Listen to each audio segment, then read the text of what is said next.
Nunca pensé que llegaría el día en que diría basta.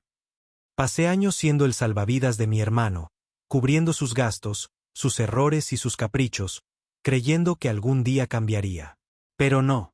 La gota que derramó el vaso fue cuando descubrí lo que realmente hacía con el dinero que le daba. Mi nombre es Daniel, tengo 33 años y trabajo como ingeniero en una empresa de tecnología. Mi hermano menor, Alejandro, de 30, siempre ha sido el tipo de persona que vive al día, sin pensar en el futuro. Desde que terminó la universidad, ha tenido trabajos esporádicos, pero nunca ha mantenido uno por más de 6 meses. Siempre tenía una excusa: un jefe tóxico, un ambiente laboral insano o una falta de oportunidades para alguien de su talento. Una vez, por ejemplo, renunció porque, según él, su jefe le pedía demasiado y no valoraba su creatividad, cuando en realidad solo le pedían que entregara los proyectos a tiempo. Otra vez, dejó un trabajo porque no le permitían llegar tarde sin consecuencias, asegurando que era un ambiente opresivo. Y en cada renuncia, adivinen quién terminaba rescatándolo. Todo comenzó en 2018 cuando Alejandro perdió su trabajo en una agencia de publicidad. Al principio, pensé que era una mala racha, así que acepté ayudarlo con el alquiler mientras encontraba otro empleo. Luego vino la factura del agua, la luz, el internet, y poco a poco, mi sueldo se convirtió en su sostén. Cada vez que insinuaba que debía buscar estabilidad, me miraba con esos ojos de niño abandonado y decía que estaba trabajando en un proyecto. Siempre tenía un plan milagroso en camino, una idea revolucionaria que solo necesitaba un poco más de tiempo y apoyo. Los primeros meses fueron complicados, pero pensé que era temporal. Me decía a mí mismo que si le daba suficiente tiempo y apoyo, encontraría su rumbo.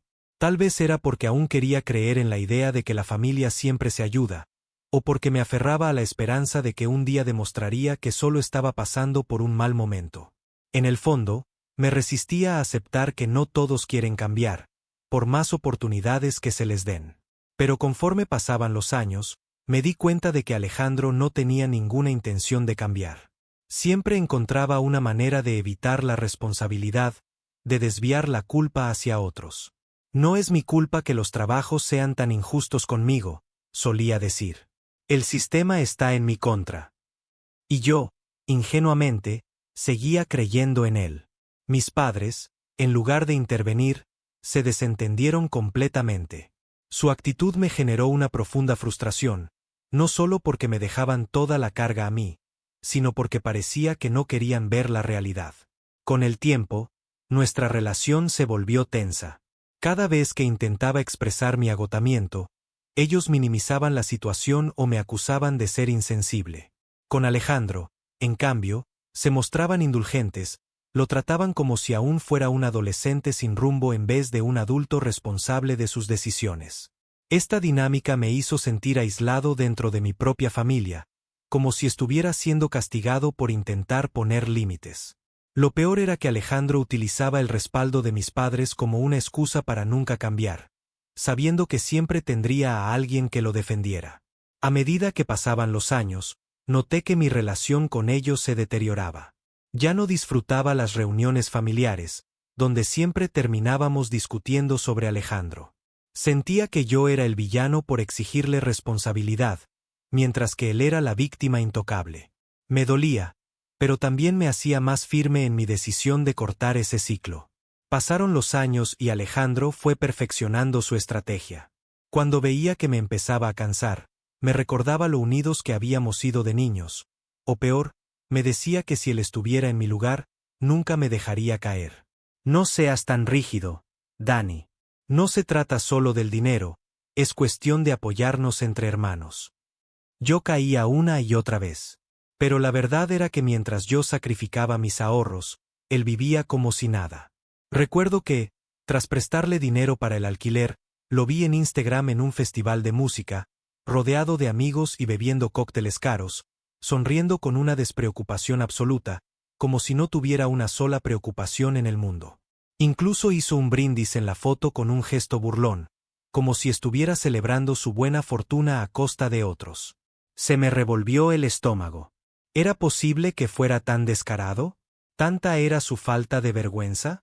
Pero en ese momento, en lugar de enfrentar la situación, me convencí a mí mismo de que tal vez alguien más le había pagado la entrada. Quizás había conseguido un descuento o simplemente estaba exagerando. Pero no estaba exagerando. En 2023, Alejandro consiguió un trabajo en una empresa de marketing digital. Creí que finalmente había encontrado su camino, pero pocos meses después me pidió dinero temporalmente para cubrir unas deudas. Accedí, creyendo que pronto recuperaría la estabilidad. Sin embargo, las solicitudes de dinero nunca pararon. El punto de quiebre llegó cuando un amigo mío, Sebastián, me hizo ver la realidad. Sebastián es alguien en quien siempre he confiado, un amigo de la universidad que nunca ha tenido miedo de decirme la verdad, por dura que sea. Él siempre ha sido directo y observador, y cuando me mostró la evidencia de lo que Alejandro realmente estaba haciendo con su dinero, no me quedó más remedio que abrir los ojos. ¿Sabes que Alejandro está saliendo con alguien?, me preguntó un día. Me mostró fotos de mi hermano con su novia en restaurantes de lujo, viajando en avión a destinos exóticos. ¿Cómo puede estar en quiebra si se la pasa de viaje?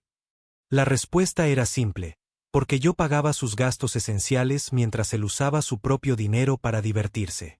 Ese fue el primer golpe de realidad, pero no sería el último. A partir de ese momento, empecé a notar con más claridad los patrones en su comportamiento y la forma en que manipulaba la situación para su beneficio. Lo que finalmente me abrió los ojos ocurrió hace un par de meses. Fui a su apartamento a dejarle comida porque, según él, estaba en quiebra y no podía permitirse comer bien. Pero al entrar, noté algo extraño. Había una chaqueta de diseñador colgada en la silla, un reloj caro sobre la mesa y en su cocina una botella de whisky importado. No podía más. Esa misma noche, lo confronté. Alejandro, te he estado manteniendo durante 5 años. No más. Ya eres un adulto. Si puedes pagar viajes y lujos, puedes pagar tus cuentas. Su reacción fue instantánea. Primero, incredulidad. Luego, enojo. Finalmente, insultos. Pero ya no me importaba. Desde entonces, Alejandro dejó de hablarme. Al principio, sentí una mezcla de alivio y culpa. Me tomó tiempo aceptar que no era mi deber rescatarlo, y aunque a veces me pregunto si realmente cambiará algún día, sé que hice lo correcto al poner límites. Ahora, por primera vez en años, puedo ahorrar para mí. Puedo hacer planes sin preocuparme por recibir una llamada pidiendo un pequeño préstamo. Si Alejandro algún día vuelve a hablarme, espero que sea porque ha cambiado, no porque necesita dinero. Pero, sinceramente, no voy a contener la respiración esperando ese día.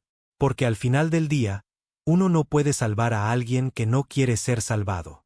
Lo que sí puede hacer es salvarse a sí mismo, aprender a poner límites y reconocer que algunas relaciones solo prosperan cuando ambas partes están dispuestas a crecer. Me tomó años darme cuenta, pero finalmente entendí que mi bienestar también importa. Y eso es algo que nunca volveré a comprometer. A partir de esta experiencia, aprendí que la lealtad mal entendida puede convertirse en una prisión. Ayudar a alguien no significa arrastrarse con él al abismo, sino darle herramientas para que salga por su cuenta.